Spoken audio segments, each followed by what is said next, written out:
आज का चैप्टर है तत्वों का वर्गीकरण एवं उनके गुणधर्मों में आवर्तीता। इसमें हम पढ़ेंगे तत्वों का वर्गीकरण क्यों आवश्यक है।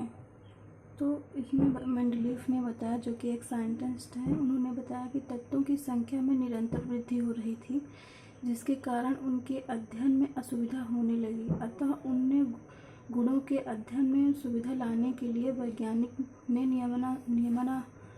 नियमानुसार सुझाव प्रस्तुत किए, जिसे तत्वों के वर्गीकरण का नाम दिया गया।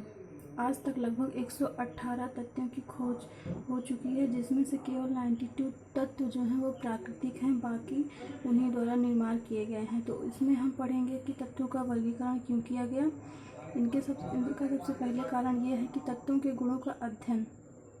तत्वों का वर्गीकरण करने से हमें तत्वों के गुणधर्मों का अध्ययन करने में आसानी मिलती है, जिसमें उन्होंने बताया कि मेंडलीफ की आधुनिक आवर्त सारणी में 7 आवर्त तथा 9 समूह हैं, जिनके कारण किसी तत्व विशेष का अध्ययन करने में ही उस समूह के अन्य सभी तत्वों का अध्ययन हो जाता है, क्योंकि एक ही समूह में स्थित सभी तत्व के गुण समान होते हैं।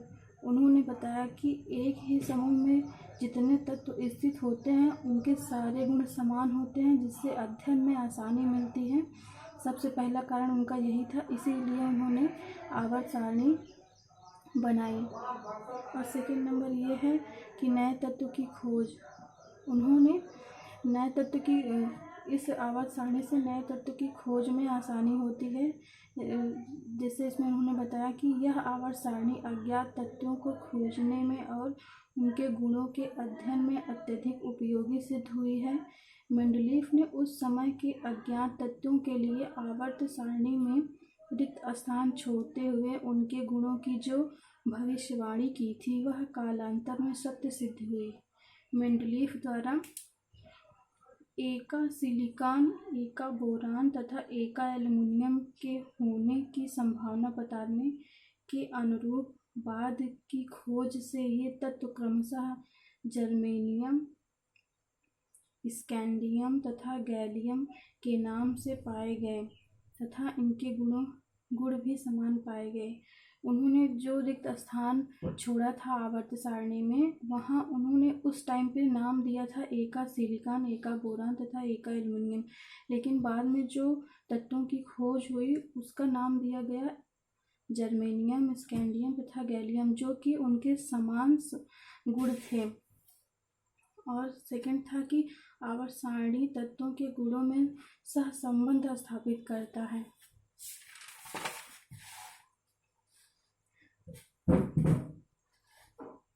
तत्वों की लगभग परमाणु भार तथा सही परमाणु भार ज्ञात करना।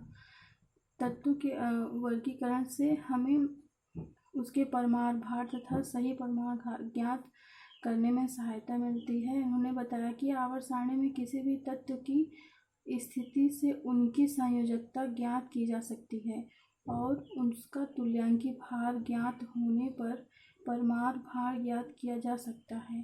जैसे उन्होंने एक फार्मूला दिया है कि परमाणु भार अगर हमें ज्ञात करना है तो तुल्यांकी भार पता है इंटू संयोजकता। अगर हम तुल्यांकी भार को मल्टीप्लिकेशन कर दें संयोजकता से तो हमें परमाणु भार पता चल जाएगा। तो एक लाभ हमें ये भी हुआ इसके वर्गीकरण से। तत्वों की सही संयोजकता की जानकारी से तत्व का सही परमाणु भार भी ज्ञात किया जा सकता है। जैसे बेरिलियम को की त्रिसंयोजकता मानकर परमाणु भार उसका 30.5 इंटू तुल्यांकी भार 4.3 इंटू 30.5 के बराबर होगा। मेरा मतलब कि संयोजकता अगर 3 है, तुल्यांकी भार 4.3 है, तो उसका जो परमाणु भार है 3.5 होगा।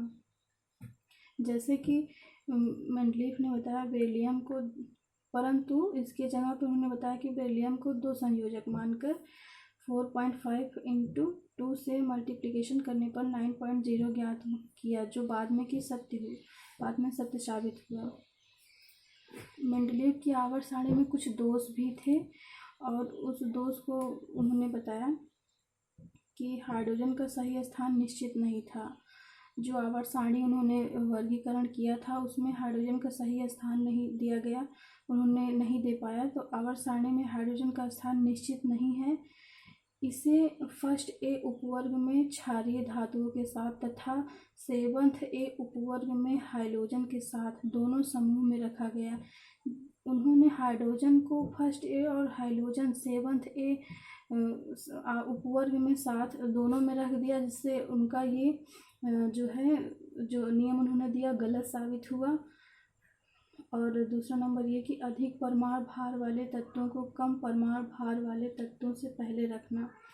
उन्होंने जो अधिक परमाणु भार वाले तत्व थे उनको पहले रख दिया और जो कम परमाणु भार वाले तत्व थे उनको बाद में रखा। जैसे कि आर्गेनिक का एटॉमिक नंबर 40 है और पोटेशियम का एटॉमिक नंबर 39, तो उन्होंने इसको पहले रखा और इसको बाद में रखा। जो कि आर्गन को 14 है इसको पहले रखा और पोटेशियम को बाद में रखा। सेकंड नंबर ये था कि कोबाल्ट को उनका एटॉमिक नंबर 58.9 है और निकिल का एटॉमिक नंबर 58.6, जिसको कि इन्होंने पहले रख दिया। इन्होंने कोबाल्ट 58.9 को पहले रखा और निकिल 58.6 को बाद में रखा। और थर्ड नंबर ये है समान गुण वाले तत्वों को भिन्न भिन्न रखा। उन्होंने आवर्त सारणी में जो तत्व समान गुण रखते थे उनको भी उन्होंने अलग अलग रख दिया आवर्त सारणी में। जैसे कि ये सिल्वर और थैलियम को गुण में समानता होते हुए भी अलग अलग समूह में रखा गया। इसी प्रकार बेरियम और लेड को अलग अलग रखा गया।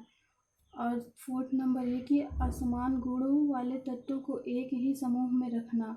उन्होंने ये गलती और कर दी कि उन्होंने जो तत्व असमान गुण के थे, जो समान नहीं थे, उनको उन्होंने एक जगह पर रख दिया। जैसे कि प्रथम समूह के तत्व क्षार धातुएं लिथियम, सोडियम, पोटेशियम को उन्होंने एक साथ रख दिया। उनके आवर्त सारणी में एक दोष ये भी था। और एक अगला नंबर समस्थानिकों का स्थान। उन्होंने मेंडलीव के अनुसार आवर्त सारणी में तत्वों को उनके परमाणु भार के बढ़ते क्रम में रखा गया है, परंतु फिर भी कुछ तत्वों को जो कि भिन्न भिन्न परमाणु भार वाले हैं उनको अलग से स्थान नहीं दिया गया। इसका स्थान निश्चित नहीं है। यह हम एक आवर्त सारणी की बहुत बड़ी कमी है, जिसकी वजह से यह आवर्त सारणी में दोष हुआ। अगला नंबर